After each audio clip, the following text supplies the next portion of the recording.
നമസ്കാരം. അറബ് മുസ്ലിം രാജ്യങ്ങളുടെ കടുത്ത പ്രതിഷേധത്തിനിടയിലും ഫലസ്തീനികളെ പുറന്തള്ളാൻ ഗാസ സിറ്റിയിൽ വ്യാപക ആക്രമണമാണ് ഇസ്രയേൽ നടത്തുന്നത്. ഫലസ്തീനികളെ പുറന്തള്ളുവാനുള്ള നീക്കം മേഖലയുടെ സുരക്ഷ തകിടം മറിക്കുമെന്ന് ദോഹയിൽ ചേർന്ന അറബ് മുസ്ലിം രാജ്യങ്ങളുടെ നേതൃത്വ യോഗം കഴിഞ്ഞ ദിവസം മുന്നറിയിപ്പ് നൽകിയിരുന്നു. എന്നാൽ അർദ്ധരാത്രി മുതൽ ഗാസ സിറ്റിയിൽ കൂടുതൽ ശക്തമായ ആക്രമണമാണ് ഇസ്രയേൽ ആരംഭിച്ചിട്ടുള്ളത്. തുടക്കം മാത്രമാണിതെന്നാണ് ഇസ്രായേൽ സൈന്യം പ്രതികരിച്ചത്. കഴിഞ്ഞ ദിവസം മാത്രം 51 പേരെ ഇസ്രായേൽ കൊലപ്പെടുത്തി. ഇതിൽ 6 വയസ്സ് മാത്രം പ്രായമുള്ള ഇരട്ടകളും ഉൾപ്പെടും. ഗാസയിൽ 3 മാധ്യമ പ്രവർത്തകരെയും ഇസ്രായേൽ കൊലപ്പെടുത്തി. ഗാസ സിറ്റിയുടെ പടിഞ്ഞാറൻ ഭാഗത്തുള്ള ഏറ്റവും ഉയരം കൂടിയ അൽ ഗാഫിരി ബഹുനില കെട്ടിടം ഇസ്രായേൽ ബോംബിട്ട് തകർത്തു. വടക്കൻ ഗാസയിൽ നിന്ന് തെക്കൻ ഭാഗത്തേക്ക് 10,000-ങ്ങളാണ് സുരക്ഷ തേടി പ്രയാണം തുടരുന്നത്. ഇസ്രയേലിൽ എത്തിയ US state secretary Marco Rubio Netanyahu ഉൾപ്പെടെ നേതാക്കളുമായി വിശദമായ ചർച്ച നടത്തി. ഖത്തറുമായുള്ള നല്ല ബന്ധം തുടരുമെന്നും പ്രശ്നപരിഹാര മാർഗത്തിൽ ഖത്തർ ഇനിയും ക്രിയാത്മക റോൾ തുടരുമെന്നുമാണ് മാർക്കോ റൂബിയോ നിർദ്ദേശിച്ചത്. എന്നാൽ വെടിനിർത്തലുമായി ബന്ധപ്പെട്ട ബന്ദികളുടെ ബന്ധുക്കൾക്ക് എന്തെങ്കിലും ഉറപ്പ് നൽകുവാൻ US സ്റ്റേറ്റ് സെക്രട്ടറി തയ്യാറായിട്ടില്ല. നയതന്ത്ര നീക്കത്തിലൂടെയോ അതല്ലെങ്കിൽ സൈനിക നടപടിയിലൂടെയോ മാത്രമേ ബന്ദിമോചനം നടക്കൂ എന്നും മാർക്കോ റൂബിയോ പ്രതികരിച്ചു. ഇതിനിടെ തന്നെ ഇസ്രയേൽ ലോകത്ത് സാമ്പത്തികമായി കൂടുതൽ ഒറ്റപ്പെടുകയാണെന്ന് തുറന്ന് സമ്മതിച്ചിരിക്കുകയാണ് ബെഞ്ചമിൻ നെതന്യാഹു. രാജ്യത്തിന് പിടിച്ചു നിൽക്കുവാൻ കൂടുതൽ സ്വയം പര്യാപ്തരാകണമെന്നും അദ്ദേഹം ആഹ്വാനം ചെയ്തു.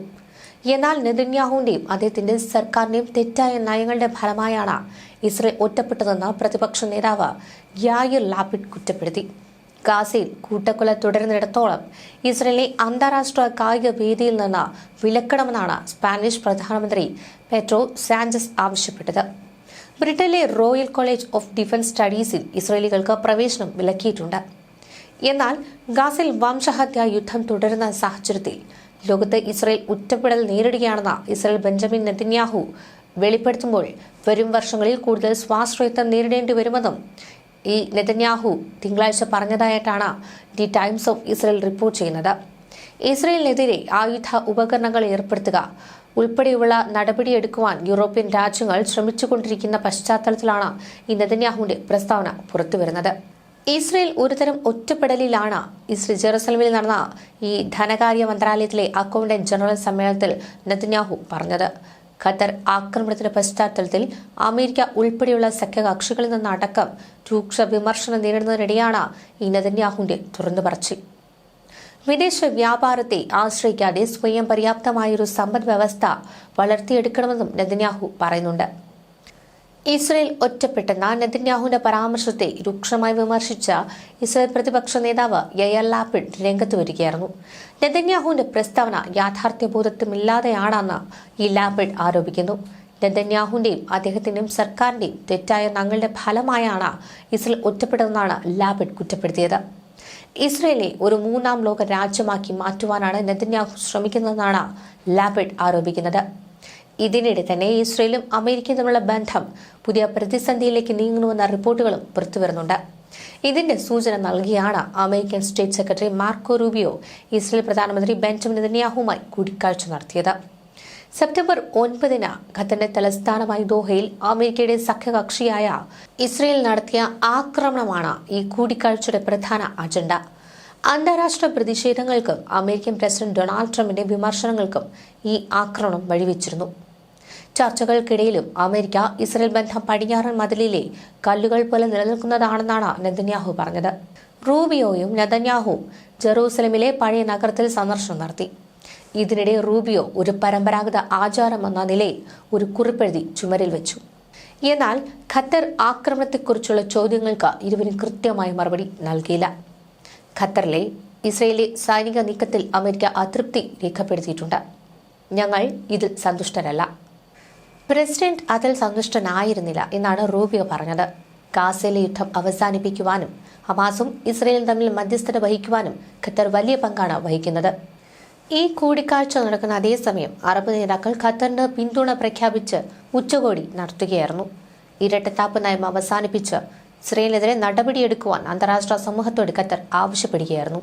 ഗാസ നഗരം പിടിച്ചെടുക്കുവാനുള്ള ഇസ്രയേലിന്റെ സൈനിക പദ്ധതികളും അധിനിവിഷ്ട വെസ്റ്റ് ബാങ്കിലെ ഇസ്രയേൽ കുടിയേറ്റ കേന്ദ്രങ്ങൾ വികസിപ്പിക്കുന്നതും ചർച്ചകളിൽ ഇടം പിടിക്കുമെന്ന് പ്രതീക്ഷിക്കുന്നുണ്ട്.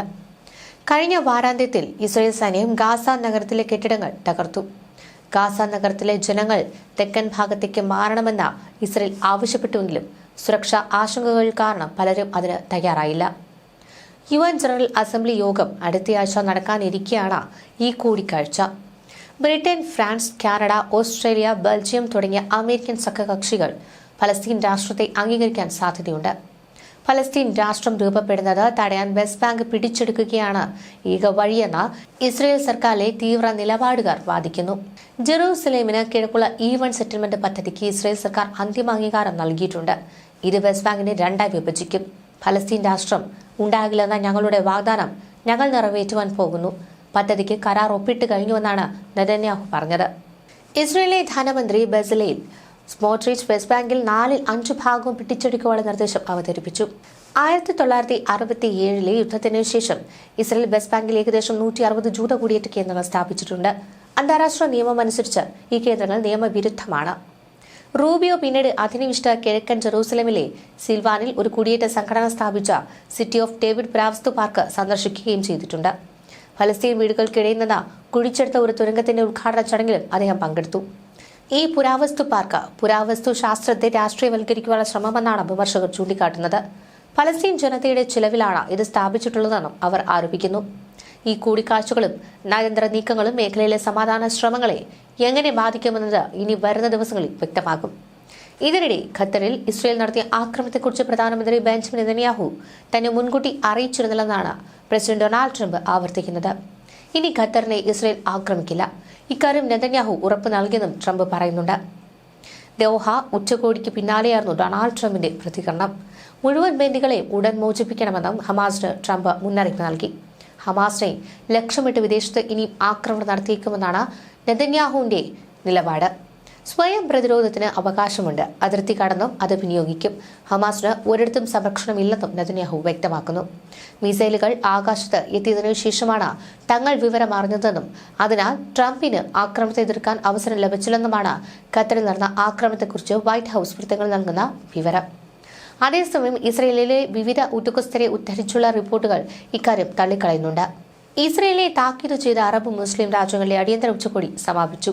ഖത്തറിന്റെ പരമാധികാരത്തിനായുള്ള ഏത് കടന്നാക്രമണവും അറബ് മുസ്ലിം ലോകത്തിന് നേരെയുള്ള ആക്രമണമായി കാണുമെന്നാണ് ദോഹയിൽ നടന്ന ഉച്ചകോടി വ്യക്തമാക്കിയിട്ടുള്ളത്.